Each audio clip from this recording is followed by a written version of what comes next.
Well, hello, hello. So happy to be here all the way from Peru.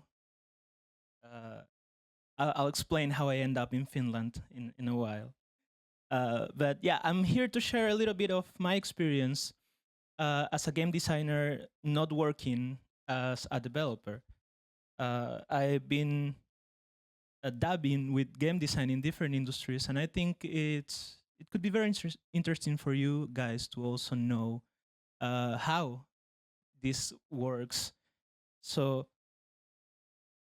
I want to start with a question. So, what happens when the game designer goes into a mall or a bank or a university? This could be regular services for a lot of people, but for us, we see systems, we see feedback loops, we see reward systems. And the problem is, once you start seeing those things, you cannot unsee it. It's like you're in the matrix already. So, these things, they are very familiar to us that works in games. Uh, those cashbacks, no, suspiciously familiar. The loyalty cards, I've seen those before, you know. So I I realized that after learning about game design, I started to see the world through a game design lens, and it was very hard to take it off.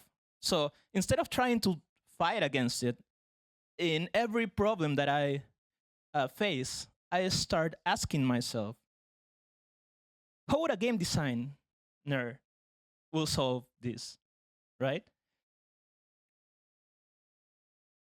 So a little bit about me. Uh, I came from Peru. I founded SkillMaster, which is an agency. We do gamification, we do events, we do education, mentoring, coaching. We're also the representatives for Wheel of Games in LATAM. So this is very new, and we will be doing some events as Wheel of Games in LATAM. So stay tuned for that. But I also been teaching game design and new media for about 6 years already. And with a Skillmaster, we've been producing a lot of events, uh, mostly boring events, but trying to apply gamification on it. But our favorite kind of events are actually game jams. We've been doing game jams for a while. Uh, I think between the four of us, we have around probably 50 game jams together. Like I myself have 15 in the past 10 years. I don't know if that's good for my health, but that's a very different story. And of course, we've been building community in Latin because in Latin America, the industry is very small. So we've been trying to push initiatives, and uh, all of us been IGDA at some point, and now with Wheel of Games, we're trying to also form this alliance, this international cooperation, so we can strengthen and enhance both industries in an international level. And lately, and the reason why I'm here in Finland, in the other side of the world, and not in my 15-degree country, is because I'm Erasmus Mundus scholar, so I'm doing a master's around Latvia, Finland, and Estonia. I'm living in Rovaniemi right now, which is not very. I mean, the weather is not a lot better than here, but I enjoy the cold, so that's fine. And I realized that what can be engaging for games can also be engaging for a lot of other things. So, well, uh, yeah, that's just what I said. So I found out that there's a need for game designers outside games in a lot of industries. They just don't know that we can do that kind of thing, you know. So while life has thrown me around different industries with no regards for my mental health, I realized that it's a very useful skill, and I'm here to share some insights that I got in working in these different industries that maybe you can take with you, maybe you can use in your daily life, or maybe you can start seeing this as a more how can I cooperate with other industries? How can I bring other industries together to games and to game design without making just games? So, insight number one, this is feedback and motivation. And there's very few industries that are more knowledgeable about motivation and engagement than game developers. We live, we thrive into making players come and stay and grow and stay and spend and all these kind of things.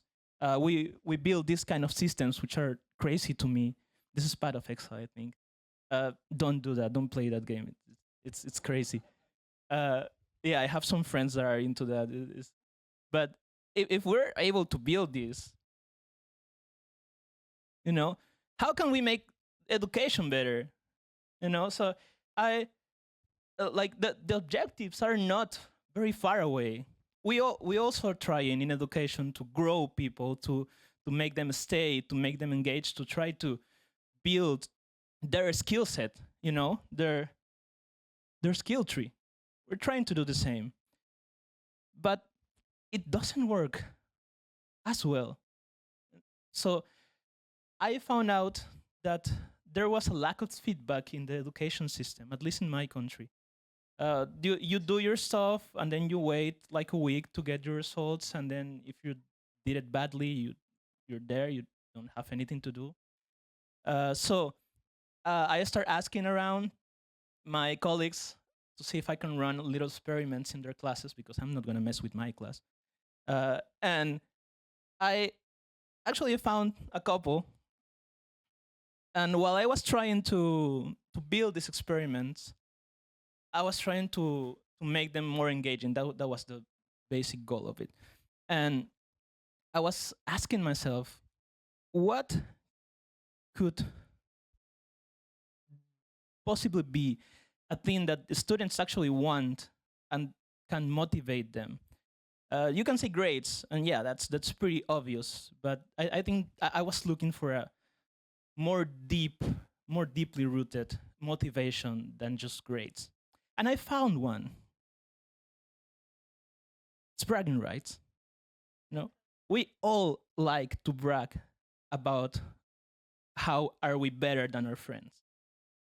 So I took this premise and I built a little system that has clear feedback and friendly competition. I know it was friendly because this group was very tight. They didn't hate each other. So any competition that was going to happen there, it's going to be friendly. And this model was made for two specific reasons. Once, you see clearly where you are. So this way you can watch back and see, oh, I grow this much.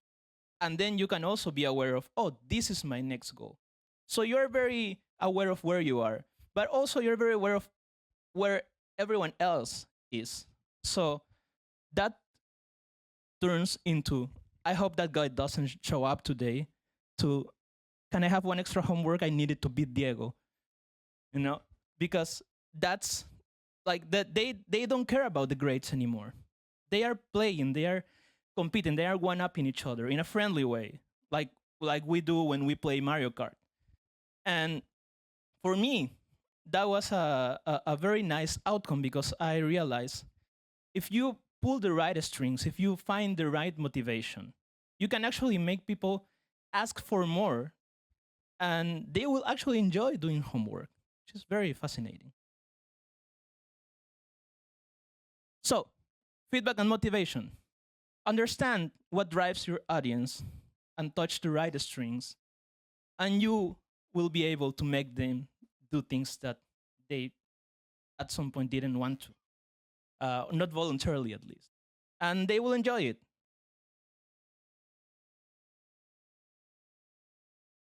Insight number 2, flow and pacing. So when you go through, when you are thrown out into a game, you don't expect to be in a level 50 dungeon from the beginning. But most of our systems, at least back home, felt like you're thrown into a boss fight and you have no idea what to do. And games are really good at pacing. Games are really good at showing you how it's done and making a way, a path for you to actually understand what's happening, and then making you feel like you just did something magical. So, uh, using game elements is not only for entertainment, it's not only to make them feel good, but you can actually make people understand what's happening using game elements, especially pacing. So, you may have seen this graph before. Some people call it flow. I also call it flow. I'm not a psychopath, you know, it's flow.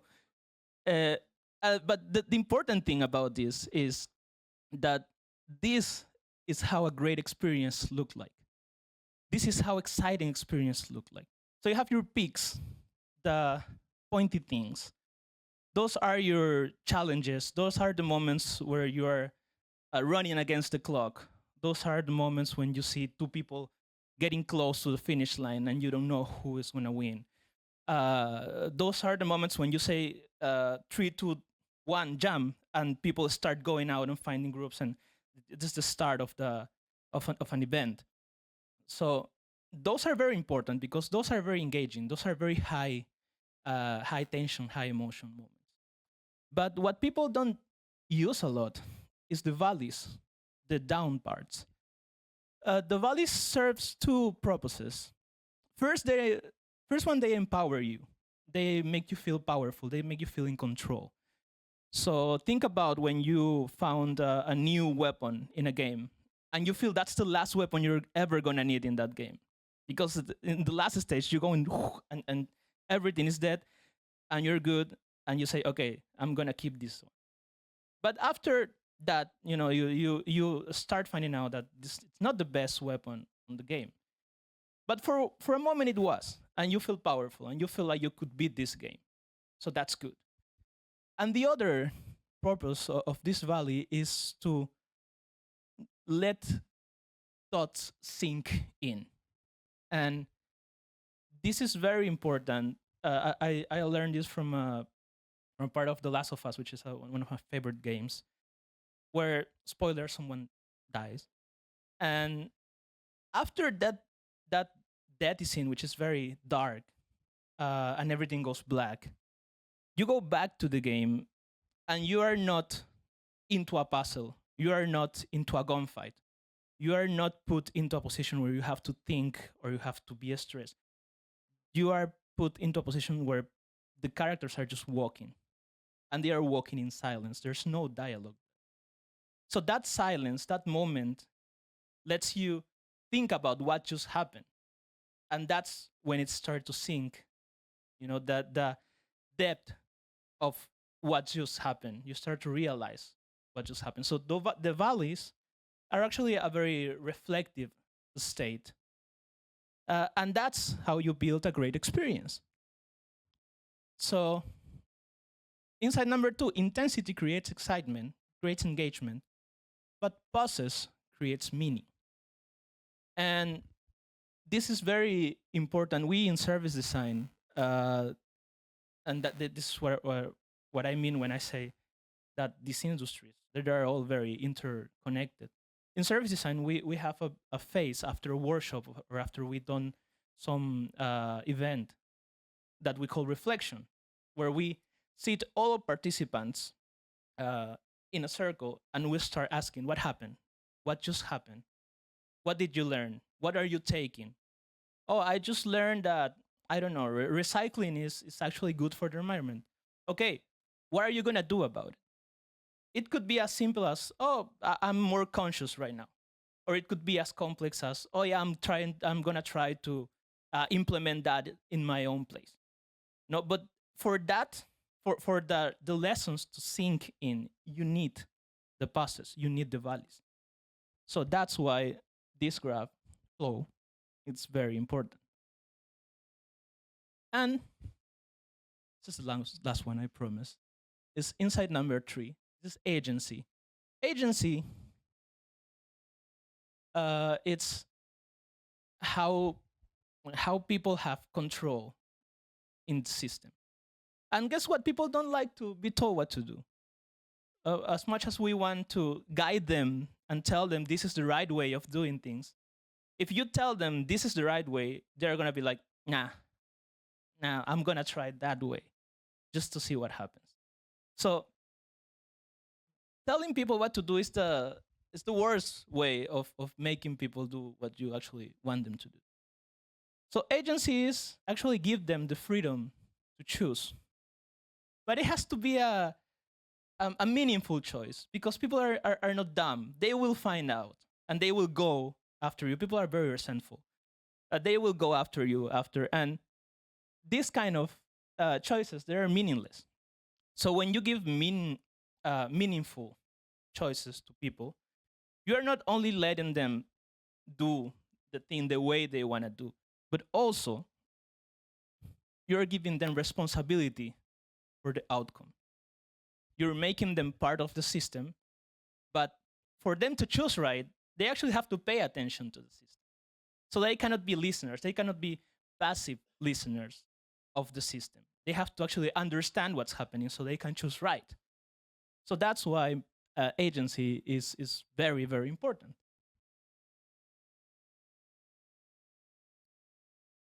So, and this is the whole thing about our industry. Like when people ask me why games, why do you choose to work in games? What make games so special? It's very easy to answer. It's because games are interactive. Games are participatory. Games play with you. You have to actually do something in the game. You cannot just sit and watch the game. So if you put a movie on an empty theater and you put play on it, the movie will go, it will finish, and it could be a great movie, but the impact of that movie will be lost. There will be no one because no one actually watched the movie. If you do the same in a game, you go as far as putting play, going through the menu, and then you leave, the game will not progress. The game will wait for you because the game needs the actions of the player, and that's effort. And when you put effort into something, you care more about it. That's emotional investment. And that's why we cry when someone kidnapped or little guy in the game because I spent 100 hours with that guy. You're not just gonna take that from me. I will come for you. No, so it's and they're just pixels on the screen, but we care a lot about them because we spend so much time together because we spend so much effort with them. That's why games are so powerful. So agency turn passive listeners into active users.